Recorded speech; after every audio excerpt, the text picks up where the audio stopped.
On deck, we have the Nitty Crew, and in the hole, we have Justin Dodd.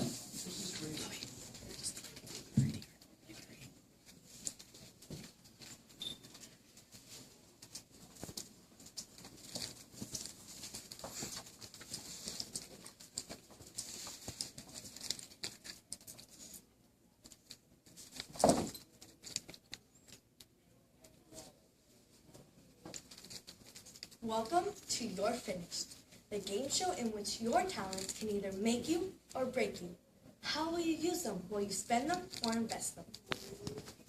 On this show, each contestant or groups of contestants will have 30 seconds to wow our judges. If they don't like you, they will X you. But if they like you, they'll give you I love you sign and you will move on to the second round. Now, let's see if you can finish the race or just be finished. Let me introduce you to your judges. This is our lovely Michaela. And this is Tyler. I'm your host, Ajin. Now, if our first contestant can please step up and show your talents. Hey, I'm Grace, and today I'll be performing in a cappella. Ra ra ra ah ah, Roma Roma ma ga ga ooh. That wasn't even English. I thought we had to be English, hence the American Sign Language. I give you enough effort, but that song choice, I don't even know you can get that song. So, what do you think, judges? You're finished. But thank you for your time. Shame, really, because with a voice like that, she could be leading kids in our show. Our next contestants are Mark and Molly. Sup, I'm Mark, and I'm this Molly, and we'll be doing a blurred rendition is of Romeo and Juliet. Huh. Oh, Romeo, oh, Romeo, wherefore art thou, Romeo? Deny thy father, refuse thy name, for if thou shalt not, be bestowed my love, and I shall no longer be Capulet. Juliet, Juliet, let down thy long hair that I may climb. Well, that was certainly a rendition. Not what I expected. That's because they mix Shakespeare with Tangled. Disney would be impressed, but we, however, are not. So, what do you think, judges? Are they still in the race? No, they're finished. It would have been a great dance to reach shame. Our next contestants are a band. Where are your instruments? We don't use instruments. We are airwalkers. Walkers. We play air instruments. Well, good luck.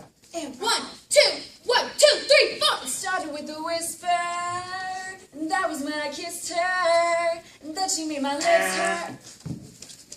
Well, that was interesting. It just, lacked something. Yeah, like instruments? Guys, we thought you were great. You just need a little more work on your tuning of instruments. Make sure everyone's on pitch. So, judges, you're saying that? We are saying you're finished. How can we be on pitch? We play air instruments. Well, none of our contestants tonight have really gone the distance. Let's see what our last contestant can do. What's your name? Hi, I'm Emily. And what will you be doing tonight, Emily? Well, I thought I'd tell you a story. This isn't Reading Rainbow. There once was a guy. Actually, he was more like a teenager, just a little older than me. But one day, his dad told him to take some food to his brothers and see how the battle was going. While he was down there, he heard a loud voice yelling about how they were all going to be destroyed. And there was a big, loud giant going around cursing the people and their god. Everyone trembled with fear.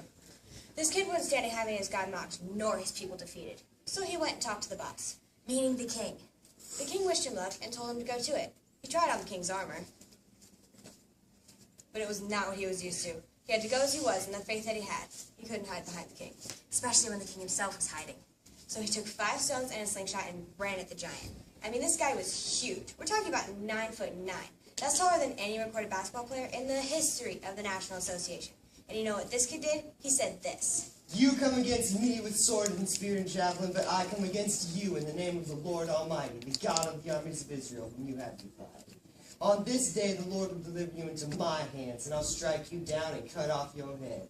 And then he said this. All those gathered here will know that it is not by sword or spear that the Lord saves, for the battle is the Lord's, and he'll give all of you into our hands. Then he took out his slingshot, beamed Goliath at the head, and down went Goliath. Then, well, off with his head.